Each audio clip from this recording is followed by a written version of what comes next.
സൂറത്തുൽ കഹ്ഫിന്റെ അവതരണ സാഹചര്യം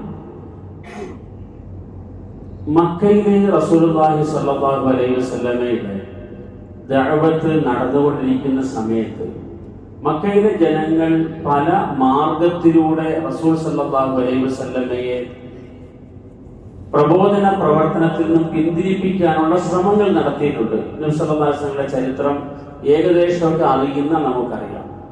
പല രീതിയിൽ കൂടി റസൂൽ സല്ലല്ലാഹു അലൈഹി വസല്ലമ തങ്ങളെ പ്രതിരോധിക്കാനും എതിരിടാനും ഒക്കെ ശ്രമങ്ങൾ നടത്തി. നബി സല്ലല്ലാഹു അലൈഹി വസല്ലമ തങ്ങള് ഭ്രാന്താണ് എന്ന് പറഞ്ഞ് പ്രചരിപ്പിച്ചു.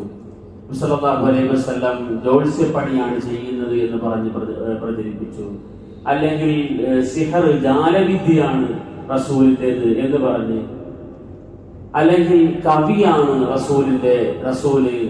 കവിതയാണ് നബി സല്ലല്ലാഹു അലൈഹി വസല്ലമയുടെ വചനങ്ങൾ, അതിനകത്ത് പ്രത്യേകതയൊന്നുമില്ല എന്നൊക്കെ പറഞ്ഞ് നബി സല്ലല്ലാഹു അലൈഹി വസല്ലമ തങ്ങളിൽ നിന്നും ജനശ്രദ്ധ തിരിച്ചുവിടാൻ വേണ്ടിയിട്ട് പലതരത്തിലുള്ള വാദങ്ങളും പ്രചരിപ്പിച്ചിട്ടുണ്ട്, പല പ്രചരണങ്ങളും നടത്തിയിട്ടുണ്ട്.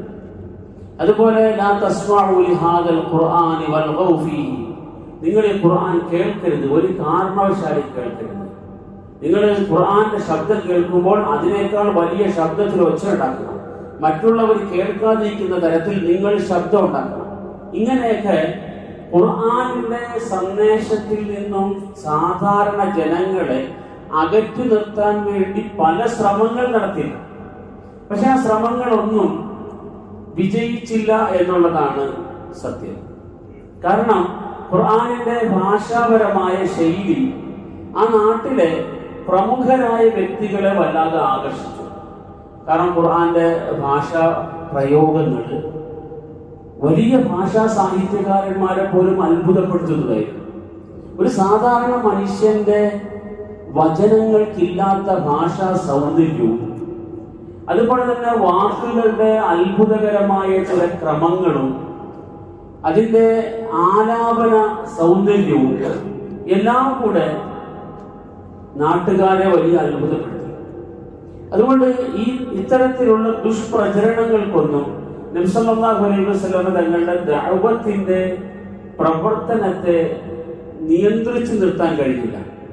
അവസാനം അവർ നടത്തിയ ഒരു തീരുമാനമാണ്, മുൻകാല വേദഗ്രന്ഥങ്ങളെ കുറിച്ച് അറിയുന്ന മദീനയിലെ ജൂതന്മാരെ സന്ദർശിച്ച് അവരോട് ചെന്ന് കുറച്ച് ചോദ്യങ്ങൾ ചോദിച്ച് മനസ്സിലാക്കി ആ ചോദ്യങ്ങൾ മുഹമ്മദിനോട് ചോദിക്കുക.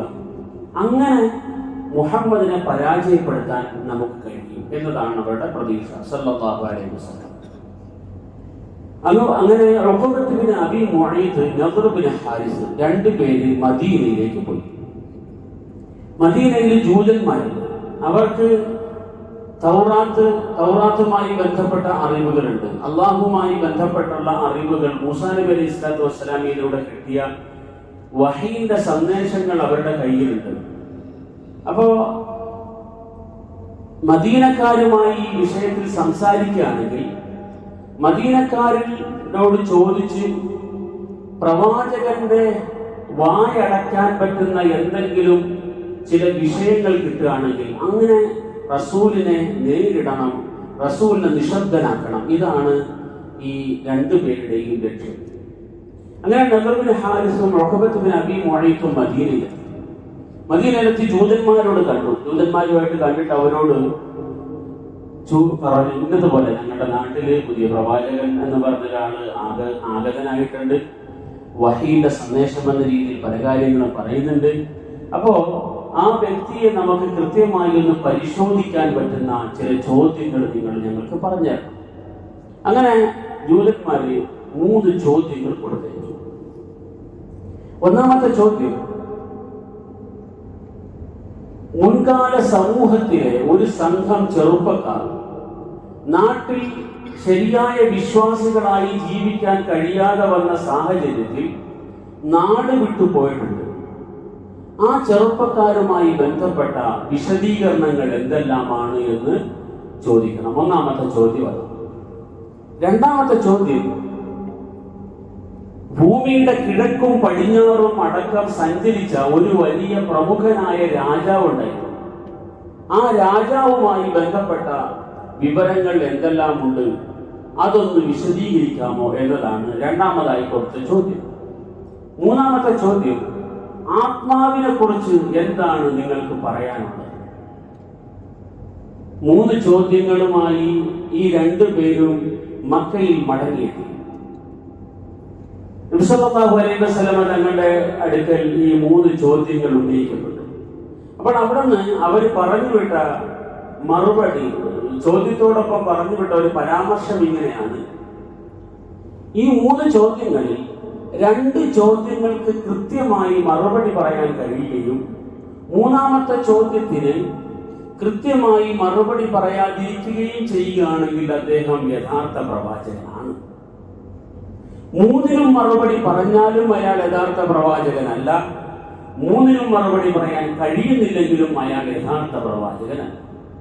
ഇതാണ് അവർ ഇതിനെക്കുറിച്ച് നടത്തിയ പരാമർശം. നബി സല്ലല്ലാഹു അലൈഹി വസല്ലമ തങ്ങളുടെ അടുക്കൽ ചോദ്യം എത്തി. നബി സല്ലല്ലാഹു അലൈഹി വസല്ലമയുടെ അവസ്ഥ ഇവരെ പോലെ മറ്റൊരവസ്ഥയാണ്. റസൂലുള്ളാഹി സ്വല്ലല്ലാഹു അലൈഹി വസല്ലം നബി സല്ലല്ലാഹു അലൈഹി വസല്ലമയ്ക്ക് ഏതെങ്കിലും ഒരാളിൽ നിന്നും ഇസ്ലാം സ്വീകരിക്കാനുള്ള എന്തെങ്കിലും ഒരു സാധ്യത കണ്ടാൽ നബി അതിൽ വലിയ പ്രതീക്ഷ, വലിയ ആകാംക്ഷയിലായിരിക്കും നബി സല്ലല്ലാഹു അലൈഹി വസല്ലം. എങ്ങനെ ഒരു മനുഷ്യൻ ഹിദായത്തിലേക്ക് വരും എന്നതിനെ സംബന്ധിച്ച് നബി സല്ലല്ലാഹു അലൈഹി വസല്ലം എപ്പോഴും ഉത്കണ്ഠയിലായിരുന്നു. അതുകൊണ്ട് തന്നെ മക്കയിലെ ജനങ്ങൾ റസൂൽ സല്ലല്ലാഹു അലൈഹി വസല്ലം തങ്ങളെ അവഗണിച്ച് തള്ളിക്കൊണ്ടിരിക്കുമ്പോഴും നബി സല്ലല്ലാഹു അലൈഹി വസല്ലം തങ്ങളെ ആക്ഷേപിക്കുകയും പരിഹസിക്കുകയും ഒക്കെ ചെയ്യുമ്പോഴും ദേഹോപദ്രവം ഏൽപ്പിക്കുമ്പോഴും നബി സല്ലല്ലാഹു അലൈഹി വസല്ലം തങ്ങൾ ദിനേന റസൂലിന്റെ ജോലി ചെയ്തുകൊണ്ടേ, ദഅവത്ത് ചെയ്തുകൊണ്ടേ. ഒരാളെങ്കിലും ഇസ്ലാം സ്വീകരിച്ചാൽ, ഒരാളെങ്കിലും ലാ ഇലാഹ ഇല്ലല്ലാഹ് എന്ന വിശുദ്ധ വചനം പറഞ്ഞാൽ റസൂലിന് അതുകൊണ്ട് ലഭിക്കുന്ന സന്തോഷം അവർണ്ണനീയമായ സന്തോഷമാണ്. അപ്പോൾ നബി സല്ലല്ലാഹു അലൈഹി വസല്ലം തങ്ങളുടെ കയ്യിൽ ഈ ചോദ്യം വന്നപ്പോൾ റസൂലിന് വലിയ പ്രതീക്ഷയായി. കാരണം ഇതിന് കൃത്യമായ മറുപടി കൊടുക്കാൻ കഴിഞ്ഞാൽ ഒരുപക്ഷെ കുറച്ചു പേരെങ്കിലും ഹിദായത്തിലേക്ക് വരാനുള്ള സാധ്യതയുണ്ട്, വിശ്വാസം സ്വീകരിക്കാനുള്ള സാധ്യതയുണ്ട്. ആ ഒരു പ്രതീക്ഷ റസൂലുള്ളാഹി സ്വല്ലല്ലാഹു അലൈഹി വസല്ലം തങ്ങൾക്ക് വളരെ ശക്തമായ നിലയിലുണ്ടായി. നബി സല്ലല്ലാഹു അലൈഹി വസല്ലം തങ്ങൾ ആ ഒരു വലിയ പ്രതീക്ഷയിലായി. നബി സല്ലല്ലാഹു അലൈഹി വസല്ലം തങ്ങളുടെ അടുക്കൽ ഈ ചോദ്യം 3 വന്നു. നബി സല്ലല്ലാഹു അലൈഹി വസല്ലം അതിന് മറുപടി പറഞ്ഞത് ഇങ്ങനെയാണ്. 3 ചോദ്യത്തിനും നബി സല്ലല്ലാഹു അലൈഹി വസല്ലം മറുപടി പറഞ്ഞത് ഒറ്റ വാക്കിൽ പറഞ്ഞത് ഇങ്ങനെയാണ്: നാളെ ഞാൻ ഇതിന് നിങ്ങൾക്ക് മറുപടി തരാം, നാളെ ഞാൻ മറുപടി തരാമെന്ന് പറഞ്ഞു, ഒറ്റ വാക്ക്.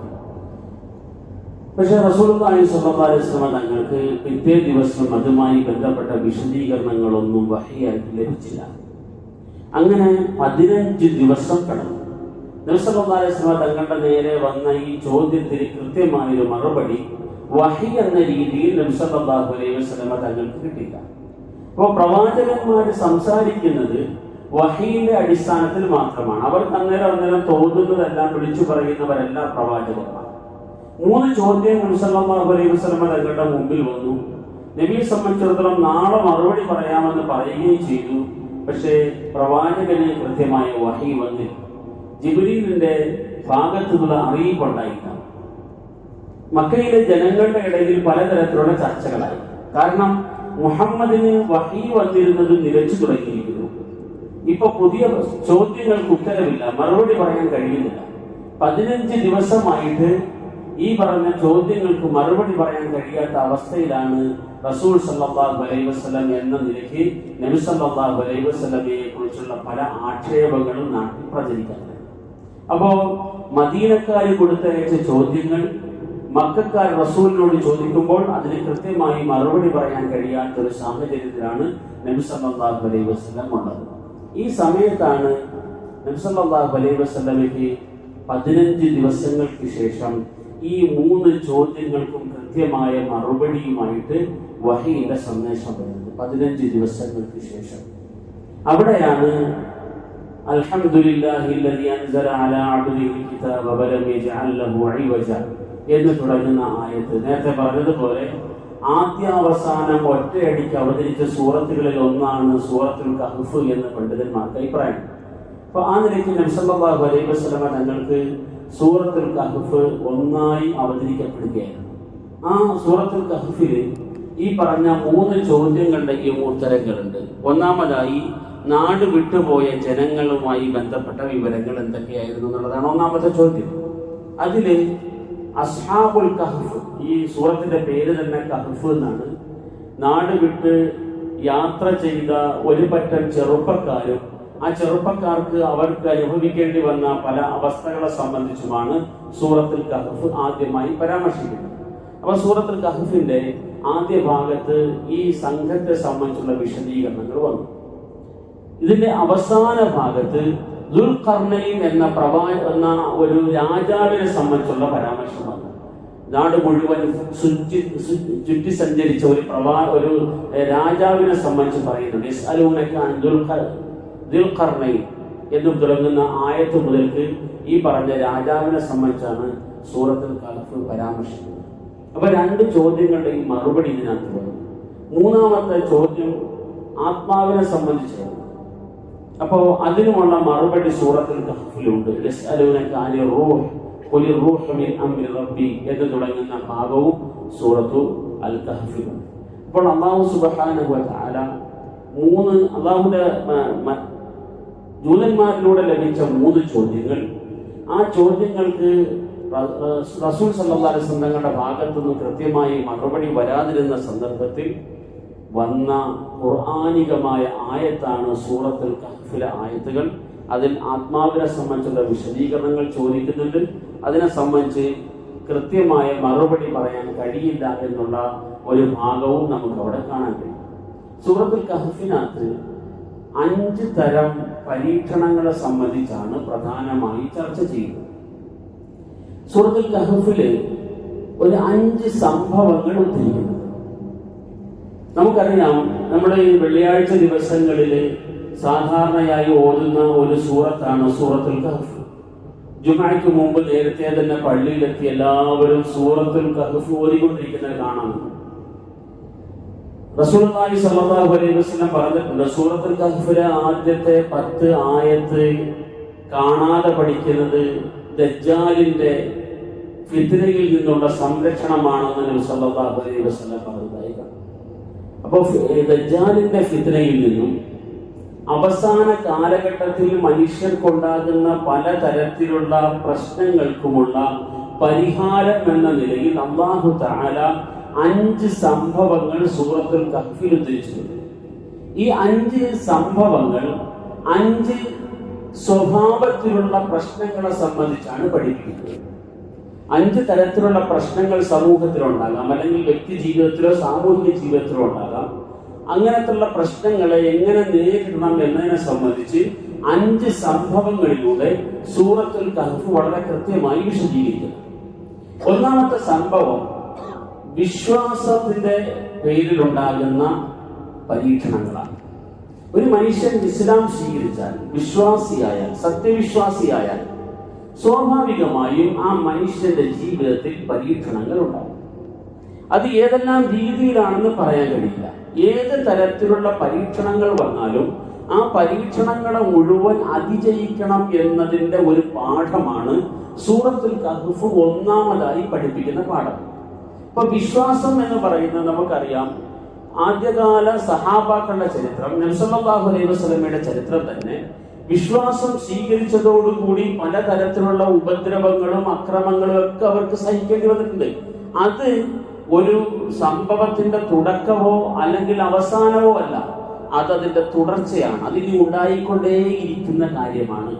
ഒരു മനുഷ്യൻ വിശ്വാസം സ്വീകരിച്ചു കഴിഞ്ഞാൽ ആ വിശ്വാസത്തിന്റെ പേരിൽ അയാൾക്ക് പരീക്ഷണങ്ങൾ ഉണ്ടാകാം. ഈ പറഞ്ഞ യുവാക്കളുടെ സംഭവം, സൂറത്തുൽ കഹ്ഫ് ആദ്യം പരാമർശിക്കുന്ന സംഭവം ഒരു സംഘം ചെറുപ്പക്കാരെ സംബന്ധിച്ചാണ് പറയുന്നത്. ആ ചെറുപ്പക്കാർക്ക് നാട്ടിൽ ജീവിക്കാൻ കഴിയാത്ത സാഹചര്യം ഉണ്ടായി. നാട്ടിലെ ഭരണാധികാരി ആ നാട്ടിലുള്ള ചെറുപ്പക്കാരെ ഉപദ്രവിക്കുന്നു. ആ സന്ദർഭത്തിൽ അവർ നാട് വിട്ടു പോവുകയും ഒരു ഗുഹയിൽ അഭയം പ്രാപിക്കുകയും ചെയ്ത സംഭവമാണ് സൂറത്തുൽ കഹ്ഫ് പറയുന്ന ഒന്നാമത്തെ സംഭവം.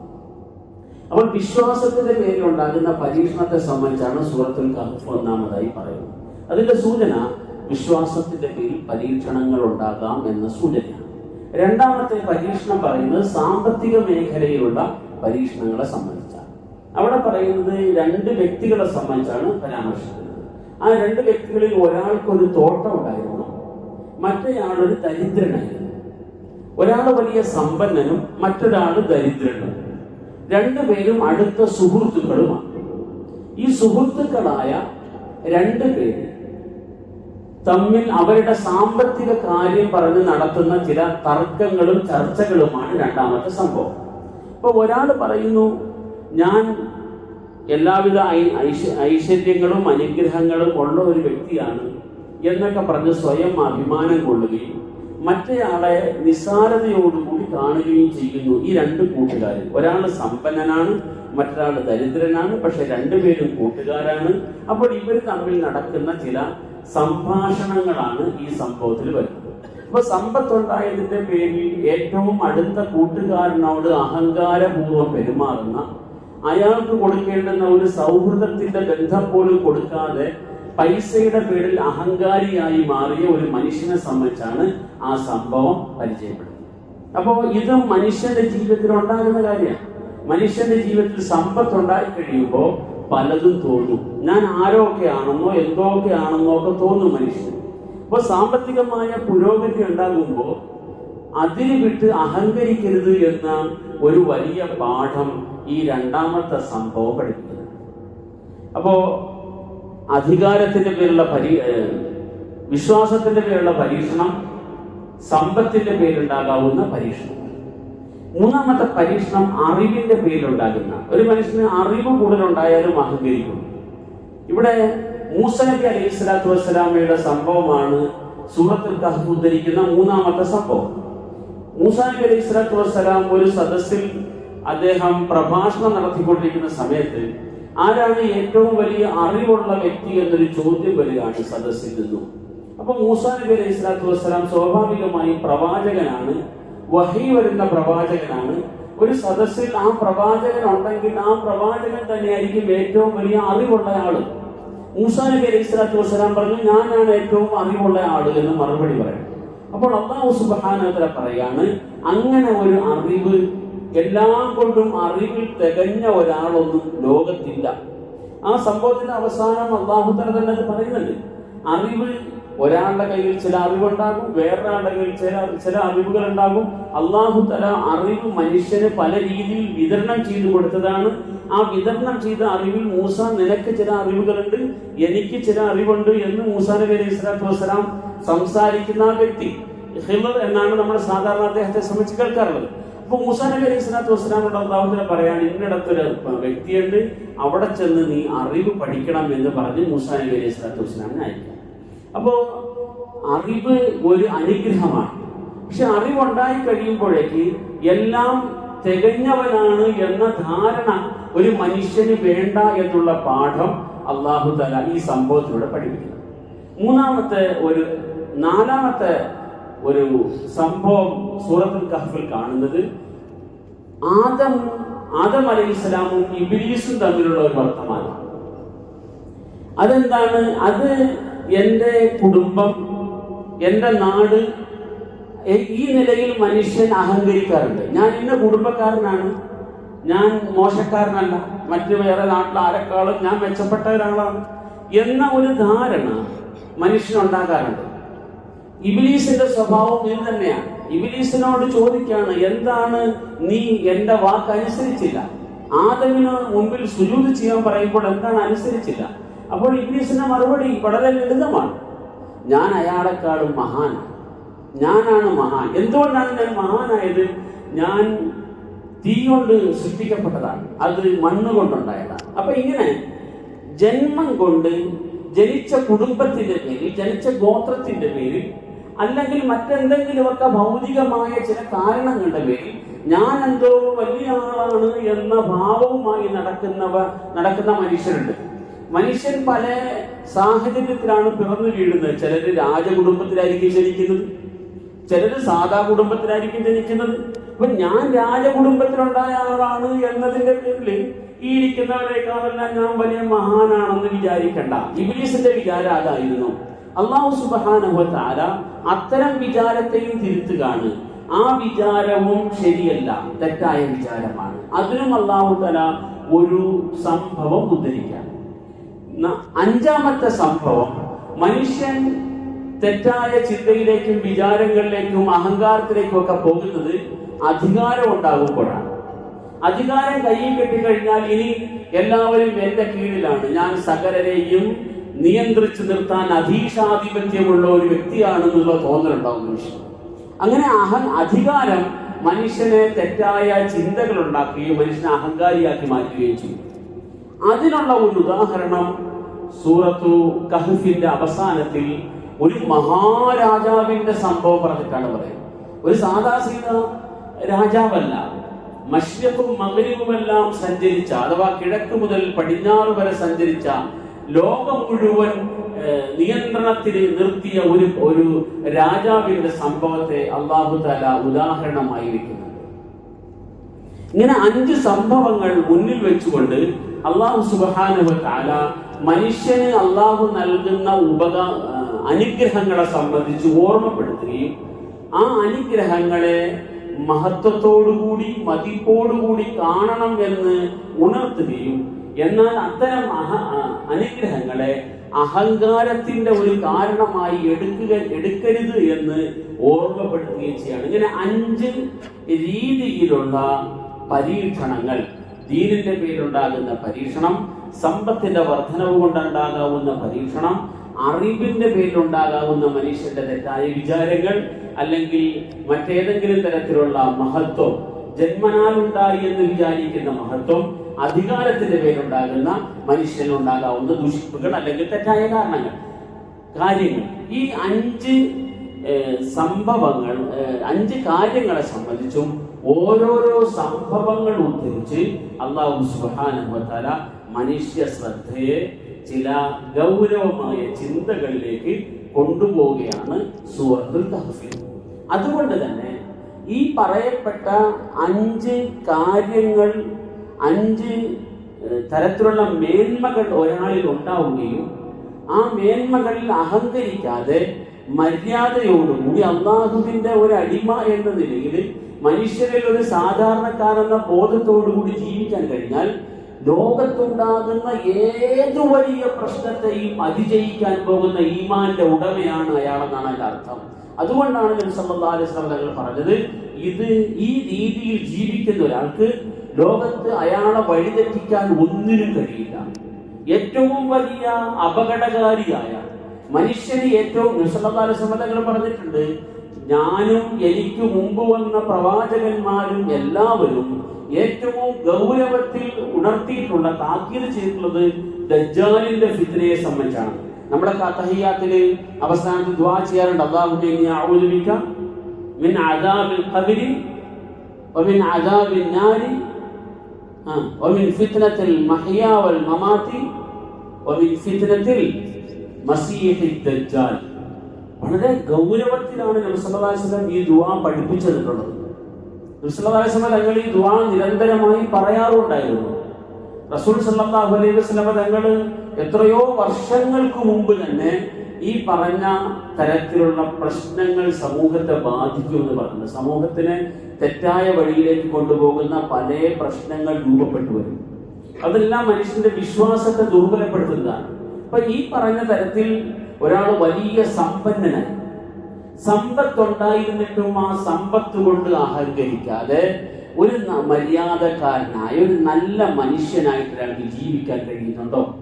ഒരാൾ നല്ല അറിവുള്ളവനായി അറിവിന്റെ പേരിൽ അഹങ്കരിക്കാതെ ഒരു സാധാരണക്കാരനായി ജീവിക്കാൻ അയാൾക്ക് കഴിയുന്നുണ്ടോ? അധികാരമുണ്ടായി അധികാരത്തിൽ അഹങ്കരിക്കാതെ ഒരാൾക്ക് ജീവിക്കാൻ കഴിയുന്നുണ്ടോ? ഇങ്ങനെയൊക്കെ അല്ലാഹു തആല തരുന്ന നിഅമത്തുകളെ അതിന്റെ വിലയോടുകൂടി കാണുകയും വിലമതിക്കുകയും അതിന്റെ പേരിൽ തെറ്റായ വഴികളിലേക്ക് പോകാതിരിക്കുകയും അതിനോടുള്ള ബാധ്യതകൾ നിർവഹിച്ചുകൊണ്ട് ഒരാൾ ഈ ലോകത്ത് ജീവിക്കുകയും ചെയ്യുന്നുണ്ടെങ്കിൽ അങ്ങനെയുള്ളവർക്ക് ദജ്ജാലിന്റെ ഫിത്നയെയും അതിജയിക്കാൻ കഴിയും എന്നുള്ള ഒരു സൂചനയാണ് റസൂലുള്ളാഹി സ്വല്ലല്ലാഹു അലൈഹി വസല്ലമയുടെ വചനത്തിലുള്ളത്. അപ്പോ സൂറത്തുൽ കഹ്ഫിൽ ഈ 5 തരത്തിലുള്ള പരീക്ഷണങ്ങളെ അല്ലാഹു തആല പറയുകയും ഈ സൂറത്തുൽ കഹ്ഫ് നിങ്ങൾ കൃത്യമായി പാരായണം ചെയ്തുകൊണ്ടേയിരുന്നാൽ ദജ്ജാലിന്റെ ഫിത്നയിൽ നിന്നും നിങ്ങൾക്ക് രക്ഷയാണ് എന്ന് നബി സല്ലല്ലാഹു അലൈഹി വസല്ലം തങ്ങൾ പഠിപ്പിക്കുകയും ചെയ്തു. അതിന്റെ പേരിൽ നമ്മൾ എല്ലാ വെള്ളിയാഴ്ചകളിലും സൂറത്തുൽ കഹ്ഫ് പാരായണം ചെയ്തുകൊണ്ടേയിരിക്കാം. ഒരു ഹദീസിൽ നമുക്കിങ്ങനെ കാണാം, വെള്ളിയാഴ്ച ദിവസങ്ങളിൽ സൂറത്തുൽ കഹ്ഫ് പാരായണം ചെയ്യുന്ന ആൾക്ക് അടുത്ത വെള്ളിയാഴ്ച വരെ അത് പ്രകാശമാണ് എന്ന്. പ്രകാശം എന്ന് പറഞ്ഞാൽ അള്ളാഹുവിന്റെ ഭാഗത്തു നിന്നുള്ള പ്രകാശമാണ്, അല്ലാതെ അയാൾ രാത്രി നടക്കുമ്പോൾ മുമ്പിൽ പ്രകാശം ഉണ്ടാവും എന്നുള്ള അർത്ഥമൊന്നുമില്ല. ഞാൻ സൂറത്തുൽ കഹ്ഫ് ഓതിയാൽ പിന്നെ രാത്രി വീട്ടിൽ വെളിച്ചം വേണ്ട, പള്ളിയിൽ വെളിച്ചം വേണ്ട, കഹ്ഫ് ഓതിയൊരു 10 ആളുണ്ടെങ്കിൽ മൊത്തം വെളിച്ചമായി എന്നല്ല അതിന്റെ അർത്ഥം. പിന്നെ എന്താണ്? ജീവിതത്തിൽ അയാൾക്ക് വെളിച്ചം ഉണ്ടാവും.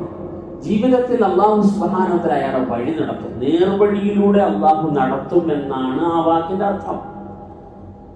അപ്പൊ സൂറത്തുൽ കഹ്ഫ് ഓതുന്ന ഒരാൾക്ക് അടുത്ത വെള്ളിയാഴ്ച വരെ അള്ളാഹു സുബ്ഹാനഹു വ തആല അവന്റെ ജീവിതാവശ്യങ്ങളിലെല്ലാം നേർവഴി നടത്തുമെന്ന് പറഞ്ഞാൽ ദജ്ജാൽ വന്നാലും അതിനേക്കാൾ വലിയ ഫിത്നക്കാരനും കുഴപ്പക്കാരനും വന്നാലും അള്ളാഹു തആല അയാളെ വഴി നടത്തിക്കൊണ്ടേയിരിക്കും, നേർവഴിയിലേക്ക് അള്ളാഹു നടത്തും. അപ്പോ അയാൾക്ക് ഒരു തരത്തിലുള്ള തൻജലി അൻഹു കുല്ലു ഫിത്നത്തിൻ ളൽമ, മനുഷ്യനെ അസ്വസ്ഥപ്പെടുത്തുന്ന എല്ലാ തരത്തിലുള്ള ഫിത്നകളിൽ നിന്നും അള്ളാഹു തആല അത്തരക്കാരെ രക്ഷപ്പെടുത്തുകയും ചെയ്യും. അതുകൊണ്ട് നമ്മൾ തീരുമാനിക്കേണ്ട ഒരു കാര്യം, സൂറത്തുൽ കഹ്ഫ് ആശയ സമ്പൂർണമായ ഒരു സൂറത്താണ്. അത് എല്ലാ വെള്ളിയാഴ്ചകളിലും മുടങ്ങാതെ കൃത്യമായി പാരായണം ചെയ്യുന്നത് നമുക്കുണ്ടാകാനുള്ള ദീനിയായ ഫിത്നകളിൽ നിന്നുള്ള സംരക്ഷണമാണ്. അത്തരം ഫിത്നകളിൽ നിന്ന് നമുക്ക് വെളിച്ചമായിരിക്കും. അള്ളാഹുവിന്റെ ഭാഗത്ത് നിന്നുള്ള പ്രത്യേകമായ സഹായം കൊണ്ട് നേർവഴിയെ നടക്കാൻ നമുക്ക് സാധിക്കുകയും ചെയ്യും. അള്ളാഹു സാന്ദർഭികമായി 2 കാര്യങ്ങൾ പറയാനുള്ളത്. റമദാൻ ഇന്നലെ ഇശായിക്ക് തറാവീഹിന് വേണ്ടി ഇരിക്കുമ്പോൾ ഒരാൾ കൂടെ ഇരുന്ന ആൾ പറഞ്ഞു, കഴിഞ്ഞ റമദാൻ തറാവീഹിന് വേണ്ടി ഇങ്ങനെ കാത്തിരുന്നത് 2-3 ദിവസങ്ങൾക്ക് മുമ്പാണ് എന്ന് തോന്നുന്നിടത്തോളം പെട്ടെന്നാണ് ഒരു കൊല്ലം നമ്മിൽ നിന്നും കഴിഞ്ഞു പോയത്. ഇപ്പൊ ഇങ്ങനെ ഇരിക്കുമ്പോൾ എനിക്കും തോന്നുന്നത് കഴിഞ്ഞ റമദാന്റെ ഈ ക്ലാസ്സുകളിൽ ഇങ്ങനെ ഇരുന്നത് ഒരുപാട് ദൂരത്തൊന്നുമല്ല, വളരെ അടുത്ത ദിവസങ്ങളിൽ നമ്മൾ ഇരുന്ന് പിരിഞ്ഞതുപോലെ തോന്നുന്നു. അത്ര പെട്ടെന്ന് നമ്മളുടെ ആയുസ്സിന്റെ ഓരോ ദിവസങ്ങളും അങ്ങനെ ഓരോ വർഷങ്ങളും കഴിഞ്ഞു പോയിക്കൊണ്ടേയിരിക്കുകയാണ്. വിലപ്പെട്ട ഒരു ആയുസ്, കുറഞ്ഞ കാലഘട്ടത്തിന്റെ ഒരു ആയുസ്, എപ്പോൾ അവസാനിക്കുമെന്ന് അറിയില്ലാത്ത ഒരു ആയുസ്. ഈ ആയുസ് എന്ന് പറഞ്ഞാൽ ഏറ്റവും വിലപ്പെട്ടതാണ്. നന്മകളിലൂടെ നമ്മൾ കൂടുതൽ അതിനെ ഉപയോഗപ്പെടുത്തുവാൻ വേണ്ടത്. അപ്പോഴാണ് അത് അർത്ഥവത്താകുന്നത്. നമ്മുടെ ജീവിതം തന്നെ അർത്ഥമുള്ളതാകുന്നത് അപ്പോഴാണ്. ദിവസങ്ങൾ ഇങ്ങനെ അതിവേഗത്തിൽ കൊഴിഞ്ഞു പോയിക്കൊണ്ടേയിരിക്കും. അപ്പോ നമ്മളുടെ ജീവിതത്തിൽ നിന്ന് കൊഴിഞ്ഞു പോകുന്ന നാളുകളെ കുറിച്ച് നമ്മൾ തിരിച്ചറിയുകയും അവസരങ്ങളെ പരമാവധി ഉപയോഗപ്പെടുത്തുകയും ചെയ്യണം. റമദാൻ ആ നിലയ്ക്ക് ഏറ്റവും വലിയ ഒരവസരമാണ്. അതിൻ്റെ ഓരോ ദിനരാത്രങ്ങളും പകൽ നോമ്പിനുള്ളതാണ്, രാത്രി ഖിയാമുൽ ലൈലിനും തിലാവത്തുൽ ഖുർആനിനും ഉള്ളതാണ്. സല്ലല്ലാഹു അലൈഹി വസല്ലം തങ്ങൾ പറഞ്ഞു, 2 കാര്യങ്ങൾ മനുഷ്യന്, ഒരു മുഅ്മിന് സാക്ഷിയാണ്. ഒന്ന് റമദാനിലെ നോമ്പാണ്, മറ്റൊന്ന് ഖുർആനാണ്. മനുഷ്യനെ ഖബറിൽ വെച്ച് കഴിയുമ്പോൾ ഈ 2 പേരും വരും. ഒന്നാമത്തെ ആൾ പറയും, മനാത്തു തആമ വശറാബ്, ഞാൻ ഇയാൾക്ക് ആഹാരവും പാനീയവും എല്ലാം നിഷിദ്ധമാക്കിയ ആളാണ്. ഇദ്ദേഹം അതിൻ്റെതായ മര്യാദയിൽ പാലിച്ചിട്ടുണ്ട്. അതുകൊണ്ട് ഈ വ്യക്തിയുടെ വിഷയത്തിൽ എൻ്റെ ശഫാഅത്ത് നീ സ്വീകരിക്കണമെന്ന് അള്ളാഹുവിനോട് നോമ്പ് പറയുന്നതാണ്. അപ്പൊ ഖുർആൻ അടുത്ത സാക്ഷിയായിട്ട് വന്ന് പറയും, അള്ളാഹുവെ, ഇദ്ദേഹത്തിന് രാത്രിയിലെ ഉറക്കം കെടുത്തിയത് ഞാനാണ്. എന്നെ പാരായണം ചെയ്തിരുന്ന ഈ മനുഷ്യൻ രാത്രികളിൽ ഉറക്കമൊഴിച്ചിട്ടുണ്ട്, നേരത്തെ എഴുന്നേറ്റിട്ടുണ്ട്. സുബഹിക്ക് മുമ്പേ എഴുന്നേറ്റ് 1 മണിക്കൂർ 2 മണിക്കൂറൊക്കെ മുമ്പ് എഴുന്നേറ്റ് ദീർഘമായി പാരായണം ചെയ്ത് നമസ്കരിച്ചിട്ടുണ്ട്. അപ്പൊ ഇങ്ങനെ പകലിനെ പട്ടിണിയും രാത്രിയുടെ ഉറക്കം നഷ്ടപ്പെടുന്നതിനും കാരണമാകുന്ന തരത്തിലുള്ള 2 അമലുകളാണ് ഈ പറഞ്ഞ 2 കാര്യങ്ങളും. റമദാനിലെ നോമ്പും രാത്രിയിലെ ഖുർആൻ പാരായണം. പക്ഷെ ഇത് രണ്ടും നമുക്ക് ഏറ്റവും അനുകൂലമായി സാക്ഷിയായിട്ട് വരാനുള്ളതുമാണ്. ആ നിലയിൽ നമുക്ക് ഈ റമദാനിനെയും നോമ്പിനെയും ഖുർആൻ പാരായണത്തിനെയും ഉപയോഗപ്പെടുത്താൻ കഴിയണം. ഒന്നാമത്തെ വിഷയം അതാണ്. രണ്ടാമത്തെ കാര്യം നല്ല നിയ്യത്തുണ്ടാകുക എന്നുള്ളതാണ്. സല്ലല്ലാഹു അലൈഹി വസല്ലം പറഞ്ഞു, മൻ സാമ റമദാന ഈമാനൻ വഹ്തിസാബൻ ഗുഫിറ ലഹു മാ തഖദ്ദമ മിൻ ദംബിഹി മൻ ഖാമ റമദാന ഈമാനൻ വഹ്തിസാബൻ ഗുഫിറ ലഹു മാ തഖദ്ദമ മിൻ ദംബിഹി. ഒരു മനുഷ്യന്റെ പകൽ നോമ്പിനെ കുറിച്ചും രാത്രി നമസ്കാരത്തെ കുറിച്ചും 2 നബി സല്ലല്ലാഹു അലൈഹി വസല്ലം തങ്ങൾ പറഞ്ഞത് ഈമാനോടെയും ഇഹ്തിസാബോടെയും അത് ചെയ്യുമ്പോഴാണ് അയാളുടെ പാപങ്ങൾ മാപ്പാക്കപ്പെടുന്നത്. നമ്മളൊരു നോമ്പ് പിടിക്കുമ്പോഴേക്ക് നമ്മളുടെ മുൻകാല പാപങ്ങളെല്ലാം പൊറുക്കപ്പെടും. ഒരു സംശയമില്ലാത്ത കാര്യമാണ്. ഇത് നബി സല്ലല്ലാഹു അലൈഹി വസല്ലം നമ്മളോട് പറഞ്ഞ കാര്യമാണല്ലോ. പിന്നെ നമുക്ക് അതിനകത്ത് സംശയിക്കേണ്ട ആവശ്യമില്ല. ഒരു റമദാന്റെ നോമ്പ് 30 ദിവസം കഴിഞ്ഞു പോകുമ്പോൾ നമ്മുടെ പാപങ്ങളിൽ നിന്നെല്ലാം പരിശുദ്ധരായി നല്ലൊരു ജീവിതത്തിന്റെ ഉടമയായി നമ്മൾ മാറും. ഇത് റസൂലിന്റെ വചനമാണ്, ഉറപ്പായിട്ടും വിശ്വസിക്കാൻ പറ്റുന്ന വചനമാണ്. പക്ഷേ നബി സല്ലല്ലാഹു അലൈഹി വസല്ലം തങ്ങൾ അതിന് പറഞ്ഞ 2 നിബന്ധനകളുണ്ട്. ഒന്ന് ഈമാനൻ, 2 ഇഹ്തിസാബ്. ഈമാൻ എന്ന് പറഞ്ഞാൽ ഇത് ഒരു ജീവിതചര്യയായി ദിനചര്യയായി മാറിയാൽ പോരാ.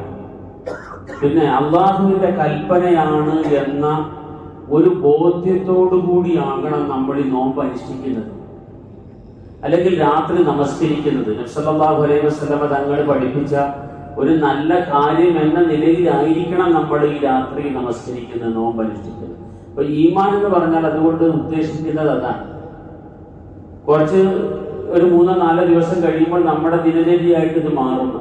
ഒരു 4 മണിക്കൊക്കെ എഴുന്നേക്കും, കുറച്ച് ആഹാരം കഴിക്കും, പിന്നെ പള്ളിയിൽ പോകും, നമസ്കരിക്കും. ഇതിന്റെ ഇടയിൽ ഒരു നിയ്യത്ത് പോലും നമ്മുടെ മനസ്സിൽ വന്നോളണമെന്നില്ല. നിയ്യത്ത് വളരെ പ്രധാനപ്പെട്ട കാര്യമാണ്. മല്ലം യുബയ്യിത്തി സൗമ ഫലാ സൗമ ലഹു സല്ലല്ലാഹു അലൈഹി വസല്ലം പറഞ്ഞു. ഒരു മനുഷ്യൻ റമദാന്റെ നോമ്പ് അനുഷ്ഠിക്കുകയാണെങ്കിൽ അവൻ രാത്രിയിൽ തന്നെ അതിനെക്കുറിച്ചുള്ള നിയ്യത്തുണ്ടായിരിക്കും. ബോധപൂർവം അമലുകളെല്ലാം ബോധപൂർവം ചെയ്യേണ്ട കാര്യമാണ്. അത് ദിനചര്യയായിട്ട് മാറേണ്ട കാര്യമല്ല. ഞാൻ നോമ്പ് അനുഷ്ഠിക്കുകയാണ്, അള്ളാഹുവിന്റെ കൽപ്പനയാണ്, അത് പാലിക്കാൻ ഞാൻ ബാധ്യസ്ഥനാണ് എന്നൊരു ബോധത്തോടുകൂടി നോമ്പ് അനുഷ്ഠിക്കുമ്പോഴാണ് അത് നോമ്പാകുന്നത്. അപ്പോഴാണ് നമ്മളുടെ പാപങ്ങൾ പൊറുക്കപ്പെടുന്നത്. അതുപോലെ ഞാൻ രാത്രി നമസ്കരിക്കുന്നത് റസൂലിന്റെ ചര്യയാണ്, റസൂലിന്റെ ചര്യ പാലിക്കാൻ ഞാൻ ബാധ്യസ്ഥനാണ് എന്ന ഒരു ബോധത്തോടു കൂടി ഒരു അമൽ ചെയ്യുകയാണ് എന്നൊരു വിചാരത്തോടെ ചിന്തയോടെ നാം ആ രാത്രി നമസ്കാരവും അതുപോലെ പകൽ നോമ്പുകളൊക്കെ അനുഷ്ഠിക്കുക എന്നുള്ളതാണ് ഇതിന്റെ ഒന്നാമത്തെ നിബന്ധന. നമ്മുടെ പാപങ്ങൾ പൊറുക്കപ്പെടാനുള്ള ഒന്നാമത്തെ നിബന്ധന അതാണ്. അപ്പോൾ ഈമാൻ. ഇഹ്തിസാബ് എന്ന് പറഞ്ഞാൽ എന്താണ്? എന്റെ ഈ ഒരു പകല് പട്ടിണി നഷ്ടമല്ല, തീർച്ചയായും അത് ലാഭമാണ്. അള്ളാഹുവിന്റെ ഭാഗത്തു നിന്നും എനിക്ക് ഇതിന് ഒരു പ്രതിഫലം ലഭിക്കും. ഞാനിത് എന്റെ സൃഷ്ടാവായ റബ്ബിന്റെ കൽപ്പനയെ അനുസരിച്ചു കൊണ്ടാണ് നിർവഹിക്കുന്നത് എങ്കിൽ തീർച്ചയായും അള്ളാഹിന്റെ ഭാഗത്തു നിന്നും അതിനുള്ള പ്രതിഫലം എനിക്ക് ലഭിക്കും. അള്ളാഹുവിൽ നിന്നുള്ള പ്രതിഫലത്തെ കുറിച്ചുള്ള ആഗ്രഹവും പ്രതീക്ഷയുമാണ് ഇഹ്തിസാബ്. ഇപ്പൊ രാത്രി നമസ്കാരം നഷ്ടമല്ല, എന്നെ സംബന്ധിച്ചിടത്തോളം ലാഭമാണ്, ഗുണകരമാണ്. അള്ളാഹുവിന്റെ ഭാഗത്തു നിന്നും ഇതിന് എനിക്ക് പ്രതിഫലം കിട്ടാനുണ്ട് എന്നുള്ള ഒരു ആഗ്രഹം, അള്ളാഹു വാഗ്ദാനം ചെയ്ത പ്രതിഫലം വാങ്ങിയെടുക്കണം എന്നുള്ള ആഗ്രഹം, ഇത് രണ്ടും ഉണ്ടാകുമ്പോഴാണ് അതിനെ ഈമാൻ എന്നും ഇഹ്തിസാബ് എന്നും പറയുന്നത്.